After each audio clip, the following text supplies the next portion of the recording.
que viene de la mente de Cristo, de mi papá que vive en mí, y Él es el que me educa a mí. Imagínate, yo sin Él estuviera perdido también. Imagínate un velo como José Luis, sin este conocimiento estuviera. Gracias a Dios que a mí fue el primero que me salvó.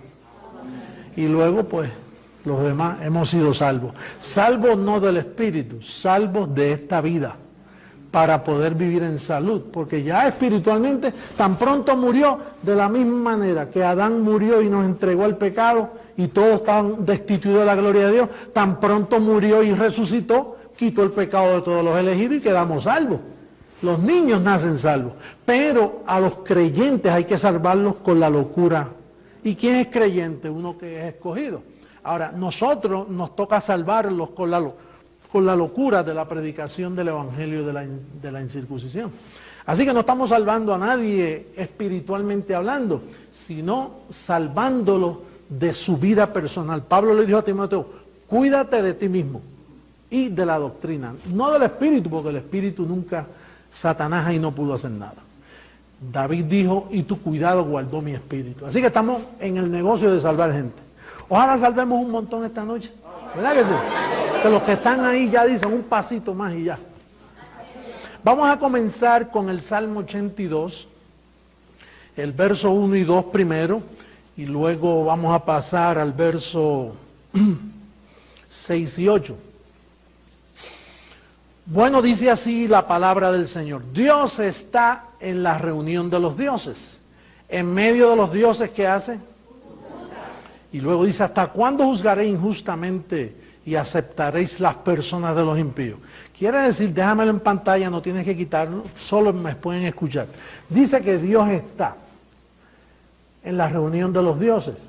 Pero entonces parece que está hablando de una reunión en la tierra, porque si hay impíos, dice, mire, esperen que Dios juzgue, porque ¿para qué aceptar las personas de los impíos? Ahora, después que dice que Dios está en la reunión de los dioses, Él dice quiénes son esos dioses. Vamos al verso 6 y verso 8. De ahí mismo, de ese Salmo 82. El verso 6 dice, yo dije, vosotros sois dioses. Tú sabes que el sistema le da dificultad que uno le diga que son dioses. No, yo soy hijo de Dios. Dice, pero si es que dice, y todos vosotros hijos del Altísimo, si tú eres hijo, eres un Dios. Entonces, Dios nos llama, esa es la verdadera identidad. Cuando una persona conoce esa identidad, entonces, porque ¿quién no dice que es hijo de Dios? Por el mundo entero se está diciendo, oh, yo soy hijo de Dios. Algunos dicen, yo soy hijo de María. O hija. No, hijo de Dios significa que tú eres un Dios, punto. Y si tú eres un Dios, tú tienes que reinar. Necesitas información como Dios, no como ser humano. Ahora dice, pero como hombre, ¿viste? Que le llama hombres a esos dioses. Son hombres mortales, dice, pero como hombre moriréis.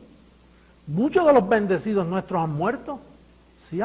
Y son bendecidos y se van a la nube de testigos. Nosotros recibimos que no vamos a morir y que esperamos la transformación. Seguro, ¿verdad? Pero aún si alguien tuviera que pasar a la nube, se sigue educando allá, porque el espíritu nunca cesa de educarse. Así que la muerte no es ningún estorbo aquí. O escuchas aquí o escuchas allá, pero escuchas. Dice, pero como hombre moriréis y como cualquiera de los príncipes caeréis. Ahora fíjate lo que dice, levántate, oh Dios, juzga la tierra. Pero en el verso 1 dice, Dios está en la reunión de los dioses. Pero entonces ahora el salmista dice, levántate, oh Dios, juzga la tierra porque tú heredarás todas las naciones. Quiere decir que ese levántate, oh Dios, era un ruego de los elegidos, un ruego de todos los santos que habían pasado de vida a muerte, habían muerto. Y entonces el salmista aquí dice, tiene que venir Dios a juzgar esto. Hasta ahora nos han juzgado los católicos, nos han juzgado los evangélicos, nos han juzgado los mormones, nos han juzgado los testigos de Jehová, nos han juzgado Mahoma, nos han juzgado las religiones asiáticas.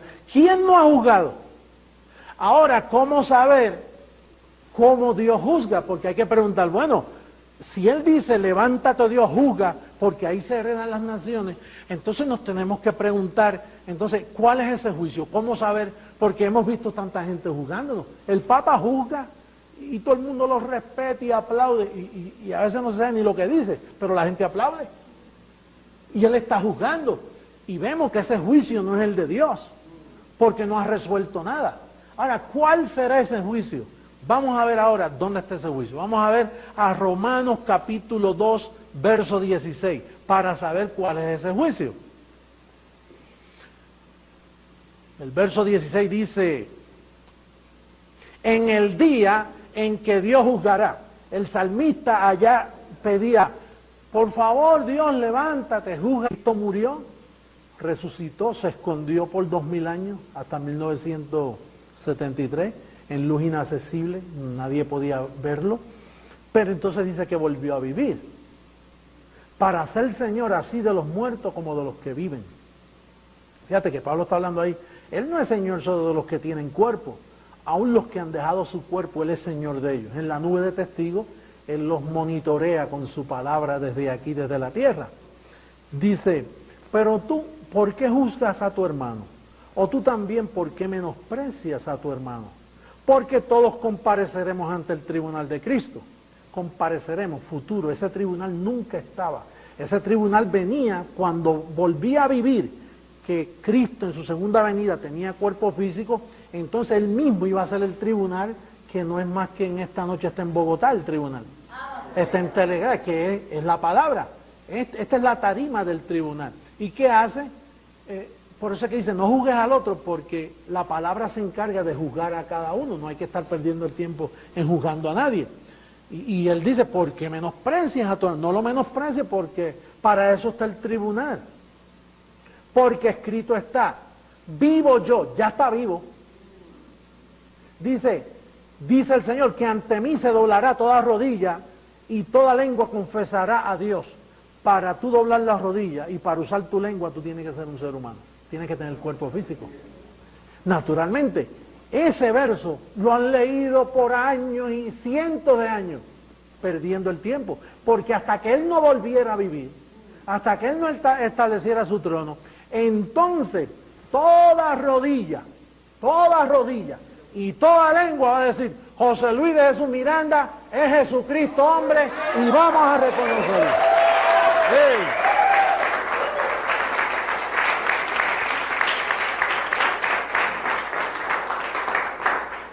Cada vez se pone más claro el panorama, ¿verdad? Cada vez se disipan más las tinieblas y va llegando la luz. Dice, de manera que cada uno de nosotros dará a Dios cuenta de sí. Pablo hablando cada uno de nosotros, y él ni iba a estar vivo, pero como él dice que él es Señor de muertos y de vivos, y él sabía que iba a morir ya, y él sabía que eso no era para su tiempo, él dijo, no hay problema, cada uno de nosotros, dice, ausentes del cuerpo o presentes del cuerpo, tenemos que serle agradables. Y así que Pablo se incluyó cada uno de nosotros. Alguien dirá, pero tú no dices que eso no es todavía, que primero viene la apostasía y luego en aquellos días sonará una trompeta y como arcángel. Dice, bueno, yo me incluyo porque Dios es Dios es Dios de vivos y de muertos. Y actualmente, imagínate, la congregación de Creciendo en Gracia, cuán grande es. Con los que tienen cuerpo somos millones ya. Y con los que no, y con los que han muerto en 2000 años, my God, qué clase de congregación tenemos. A mí me preguntan, ¿cuántos miembros usted tiene? Bueno, si puedes contar los granitos de la arena del mar, entonces yo te digo cuántos miembros tenemos. Porque somos muchos. Bien, el próximo verso. Si Dios va a juzgar al mundo con justicia, lo primero que hay que hacer es alumbrarle el entendimiento a las personas, ¿verdad que sí? Porque, ¿por qué tú te dejas juzgar? Porque te quitaron el velo. Pero tenemos millones de personas, creyentes, que son nuestros hermanos, que hay que salvarlos con la locura de la predicación. Y lo que voy a hablar esta noche es una locura que ya tú entiendes un poco y yo también, pero cada vez que le explicamos, se pone más claro. Entonces quiere decir que el mundo, ahora mismo, el mundo no puede ver. Y mira, y hablaba en la oficina con el obispo Martín y con Angelita, y decía, pero apóstoles, ¿qué le explicamos así desmenuzado? Pero es que hay un velo. Y tú le explicas al familiar tuyo y le dices, mira, pero es que, mírate este verso, mira esto. Y les puedes hasta callarlos. Pero no puede ser así. Porque es que él no ve, él es un ciego. Y tú piensas que ve porque tiene ojos y te saluda y habla contigo, es inteligente, es educado. Pero esto es al que Dios le dé alumbrarlo. Oye, tú tienes que considerarte un privilegiado que Dios te ha dado. Los que entienden esto son bienaventurados, por eso es que son bendecidos, porque bienaventurados son bendecidos. Entonces, mira, vamos a mirar ahora este verso, segunda carta a los Corintios, capítulo 3, verso 13 al 18. Ese es el primer paso de cómo Dios va a juzgar a la tierra y a las naciones. Dice, y no como Moisés, que ponía un velo sobre su rostro para que los hijos de Israel no fijaran la vista en el fin de aquello que había de ser abolido. ¿Había de ser qué? Abolido. ¿Y por qué todavía los judíos lo cumplen y hay adventistas del séptimo día guardando el sábado y tratando de cumplir la ley? ¿No saben ellos que él se ponía un velo sobre su rostro para que no miraran ese rostro? ¿Tú sabes cuando Moisés se lo quitaba? Cuando subía al monte. Ay, quítate eso ya. Porque Dios no tiene velo. El que tiene velo son los hombres. Pero él tenía que ponerse un velo porque aquella gloria que él vivía les resplandecía el rostro.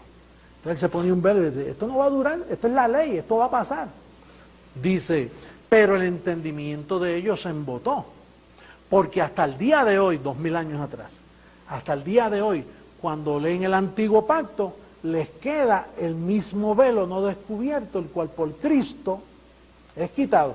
Entonces, ¿por qué Pablo dice hasta el día de hoy? Cuando Pablo hablaba, recuerda que Pablo llegó después de los apóstoles, después que ya habían cristianos, que él le llamó, por eso le llamó falsos hermanos a los que venían de Jerusalén. Entonces, ¿por qué si Cristo le pone fin a la ley, si Cristo muere y resucita, Pablo tenía el problema de estar tratando con aquellos creyentes de su época? Porque Pablo decía, mira, ya Moisés murió, entonces ya Moisés pasó, porque Cristo vino a ponerle fin a la ley. ¿Cómo le puso fin? Él vino a cumplir la ley. Entonces, ¿qué pasa? Que al cumplir la ley, fíjate lo que sucede, que el velo Moisés, que es un velo, se mezcla con el velo Jesús de Nazaret, porque Jesús de Nazaret le puso fin a esa ley. Entonces, Jesús de Nazaret viene a ser un velo como el mismo Moisés. Por eso es que Cristo no fue cristiano, Cristo vino a cumplir la ley. Entonces, ¿qué pasa? Que como ellos tenían la vista en el maestro, el que anduvo, el que hacía milagros, un personaje tan carismático, pues entonces ellos tenían, al mirar a Jesús de Nazaret, seguían con el mismo velo. O sea, ¿qué es lo que le sucede a nuestros hermanos mundialmente? ¿Cuál es el llamado nuestro? Tenemos que quitarle los ojos a la iglesia de Jesús de Nazaret. Porque Jesús de Nazaret quería, haciendo el bien, dando su vida, derramando sangre, para quitar y establecer un camino nuevo. El camino nuevo no se pudo establecer por 2000 años. Porque la gente, al mirar a Jesús de Nazaret, lo que están mirando es a Moisés. Porque él fue quien hizo el traspaso de lo que el mismo Moisés no pudo cumplir la ley. Él la violó también. Entonces Jesús de Nazaret, al cumplir la ley, de momento todo el que mira a Jesús de Nazaret cae en el mismo velo. Cuando usted habla de Papá Dios, ven al rubio de Galilea. Digo, si fuera rubio, porque eso no se sabe. Allí hay pocos rubios. Pero la gente tiene a Jesús de Nazaret. Por eso usted ve que el cristianismo está basado en que en Semana Santa, en Rosario, en Novenario, en la Virgen, en María. Aún María es la reina María. Y eso es que, eso es antes de la cruz, eso sigue siendo parte del velo. El niñito Dios, como si pudiera hacer algo por la iglesia. Entonces, el trabajo nuestro es cómo quitar la gente, a las personas, enfocarles la vista en el Cristo después de la cruz. Que ese es el trabajo que estamos haciendo. Y hasta que no hagamos eso, no podemos juzgar el resto de las cosas en las vidas de ellos, porque es que no ven. Tienen un atraso de 2000 años. Y para colmo, están esperando que ese mismo Jesús que murió, retorne. Y no lo van a ver, porque ya entendemos que Juan 16:10 dice, y no me veréis más. Entonces ahora mira lo que sigue diciendo el verso 14. Pero cuando se conviertan al Señor, el velo se quitará. ¿Quién se pudo convertir al Señor en aquellos días? Pablo, Timoteo, Bernabé. Arrastraron a Bernabé. Timoteo se murió y no pudo hacer nada. Y Pablo dijo, todos me abandonaron. Pronto parto y se acaba la gracia. No hay más nada, no se puede hacer nada. Tú no ves que Moisés y Jesús de Nazaret, para colmo, Jesús de Nazaret le pone fin a Moisés y sigue siendo un velo. Y entonces, dice cuando se conviertan al Señor. ¿Y quién es el Señor? Mira lo que dice. Porque el Señor es Jesús de Nazaret. El Señor es carne. ¿Qué dice? Porque el Señor es el Espíritu. Y donde está el Espíritu del Señor, allí hay ¿qué? ¿Hubo libertad? No, lo que hay es esclavitud. La prueba está, todas las religiones que tenemos registradas en el mundo entero. Entonces dice, bueno, cuando se conviertan al Señor, Pablo dice, eso no es ahora. Eso es cuando Él vuelva a vivir, establezca el tribunal de Cristo. Cuando entonces aparezca el Señor, entonces ellos se van a convertir al Señor. Y fíjate lo que dice, por tanto nosotros todos mirando a cara descubierta. Usted puede ver al Señor a cara descubierta estando en luz inaccesible. No, la única forma es si vuelve a vivir, toma cuerpo y entonces tú le ves. Por tanto nosotros todos mirando a cara descubierta como en un espejo la gloria del Señor, somos transformados de gloria en gloria en la misma imagen como por el Espíritu del Señor. Entonces, fíjate lo que nos muestra. Estamos leyendo aquí a segunda carta a los Corintios capítulo 3. Mira el capítulo 4, verso 3. Ahí mismito, el verso 3. En los cuales el Dios, con letra minúscula, van a entender que es un velo. En este caso está hablando de Moisés. En los cuales el Dios de este siglo cegó el entendimiento de los incrédulos. El sistema dice que este es el diablo, el Dios es el que ciega. El que ciega aquí es Moisés y Jesús de Nazaret. Dice, para que no les resplandezca la luz del Evangelio de la gloria de Cristo, el cual es la imagen de ¿quién? De Dios. Quiere decir, ¿quién está impidiendo ahora mismo que el Evangelio de la gracia no llegue? Pues la misma doctrina de Jesús de Nazaret. ¿Y quién era el Dios de ese siglo para ese tiempo? Moisés era el Dios de ese siglo. Dice, porque no nos predicamos a nosotros mismos, sino a Jesucristo como Señor, no como siervo de la circuncisión, como Señor, y a nosotros como vuestros siervos por amor de Dios. Quiere decir que la gente aún diciendo, no, yo me convertí al Señor, ellos no están convertidos al Señor, porque el Señor es el Espíritu, el Señor no es Jesús de Nazaret. Al él resucitar, tomó otro puesto. Entonces, el Dios de este ciclo es Moisés, pero un capítulo, estamos hablando con el contexto, un capítulo antes dice que cuando leen el antiguo pacto les queda el mismo velo.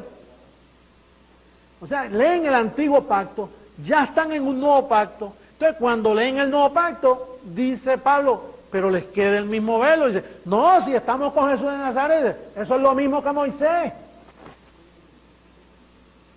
¿Cómo convencer a uno de nuestros hermanos que nosotros amamos a Jesucristo? Pero sí, ¿cómo lo vas a amar si está diciendo que tenemos que quitar la vista de él? No, quitar la vista del velo Jesús de Nazaret y ponerle en el Espíritu que resucitó, que ya no es Jesús de Nazaret, es Dios mismo con nosotros. Así que tenemos una tarea hermosa, grande y difícil. Difícil en el aspecto que Pablo dijo, es necesario, que por muchas tribulaciones entremos al reino de los cielos. A veces tú dices, ángeles, yo recibo esto y no sé Dios. ¿Y por qué el ángel no me contestó? Estoy en tribulación. Pablo dice, es necesario que por muchas tribulaciones. Yo mismo a veces confieso ciertas cosas y digo, esto está claro, lo digo que está así, pero yo tengo que estar sometido a que para entrar al reino de los cielos, no es solo entrar en toda su plenitud. Hay dificultad en entrar al reino de los cielos. Tenemos un mundo alrededor que no entiende esta palabra, que está ciego, que tiene un velo, lo dice ahí el apóstol. Entonces tú y yo, nuestro deber es confesar la palabra. Y si no se da, mira, yo recibí una cartita de una bendecida, no sé de dónde, que el bebé a los 2 días partió. ¿Y qué vamos a hacer? ¿Negar al Señor en eso? Ella dice, si no llega a ser por esta palabra, no sé qué me hubiera hecho. Pero entendí que su misión en carne no se cumplió. Pero es un espíritu que regresó a la nube de testigos de donde salió. Y no regresa como bebita de 2 días, porque el espíritu no tiene edad. Simplemente ese espíritu regresó en su plenitud de espíritu. Porque el espíritu, para nosotros estamos tan acostumbrados a ver, ay, 2 días, eso era así. Ah, 3 añitos así. Es como los que me preguntan, y esto aquí en todas partes me dicen, oye apóstol, ¿tú no crees que es injusto que los que murieron les van a dar cuerpos nuevos? Entonces nosotros, porque estamos vivos, una bendición, nos van a dar el mismo cuerpo. Yo quiero un cuerpo diferente. Y yo le digo, bueno, pues lo que tenemos que hacer es, si nos dan el mismo cuerpo y no nos gusta, hacer un piquete. Nos vamos con pancarta, mira, si yo se hubiera muerto en aquel accidente, ¿para qué enviaste el ángel a librarme? Hubiera preferido para que me diera, mira cómo llegaron estos bendecidos. Pues tú sabes que cuando uno muere el cuerpo se pudre. Y si el hombre era cojo, pues es un cuerpo cojo. Y si era ciego, es ciego. Si era visco, era visco. Si era feo, feo, flaco, gordo. Ay. Y entonces, ahora, ese que se murió electrocutado, que es un bendecido, pero que murió en un accidente y perdió un brazo y perdió la mitad de la cara, y ahora aparece con un cuerpo glorificado. Entonces tú, que estamos aquí en vida, cuando llegue la transformación, no nos van a dar. Yo quisiera estar más flaquito y más, y las arruguitas, oye, venir con más gloria, ¿verdad que sí? Pues yo creo que todos queremos. ¿Tú crees que Dios es justo? ¿Es justo? Pues entonces tú crees que Él te va a dar todas las peticiones de tu corazón. Así que vamos a glorificar al Señor, ¿verdad que sí? A mí me hacen una pregunta, me dicen, oiga apóstol, ¿y va a haber sexo cuando venga la transformación?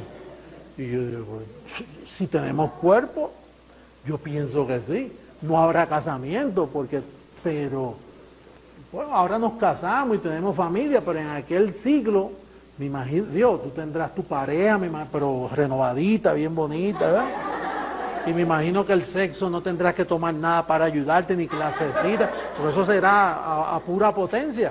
Para que nosotros vemos las cosas malas por este estado carnal, pero bueno, dice cosas que ojo no vio, ni oído yo, ni ha subido, son las que Dios, eso tiene que ser maravilloso. Lo que viene por ahí.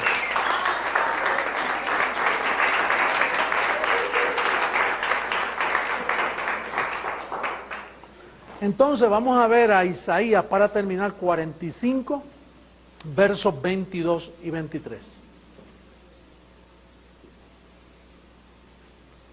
Ya Isaías venía hablando de esto. 22 y 23. Por mí mismo hice juramento, de mi boca salió palabra en justicia, y no será revocada, que a mí se doblará toda rodilla y jurará toda lengua.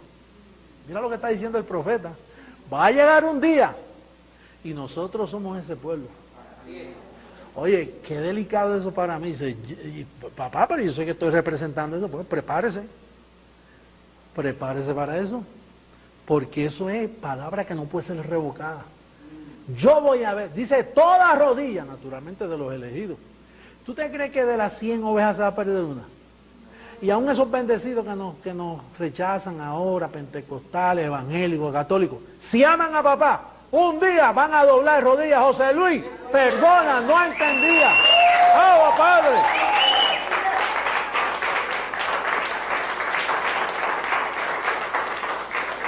Eso es dándole veracidad a Romanos 14, en el verso 13. ¿Te recuerdas que decía, vive el Señor, que toda rodilla?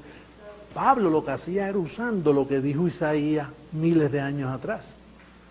Recuerda que el profeta favorito de Pablo era Isaías, pero Pablo no fue el que dice que toda boca confesará y se doblará. No, eso lo había dicho Jehová en su manifestación, Jehová del Antiguo Testamento.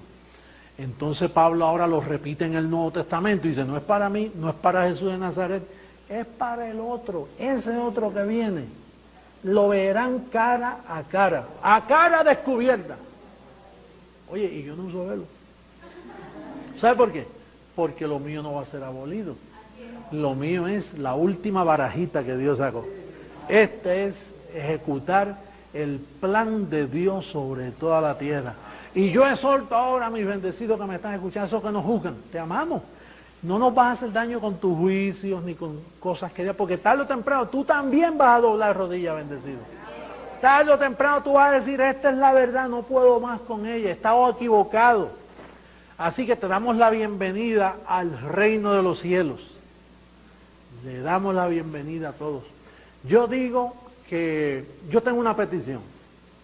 Yo digo que Colombia va a ser, usted sabe que el Hijo del Hombre viene a gobernar naciones y a regir las naciones. Mi petición es que me entreguen a Colombia primero.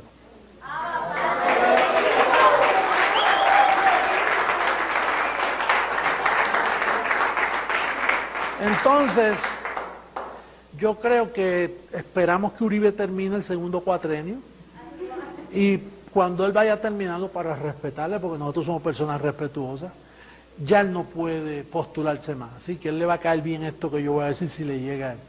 Yo tengo la persona en el ministerio, Dios me lo mostrará, ¿verdad?, que yo lo voy a postular como presidente de Colombia. Mira, y no hay que gastar mucho porque ya el voto lo tenemos. Así que yo recibo que el primer presidente de Creciendo en Gracia, la primera nación que Dios mi papá, me va a entregar en mis manos, va a ser Colombia. Y la vamos a sanar de una forma que todas las demás naciones dicen, oye, yo quiero lo que está pasando en Colombia. Yo quiero, y se van a seguir uniendo y gobernaremos todas las naciones del mundo. A su nombre. ¡Gloria!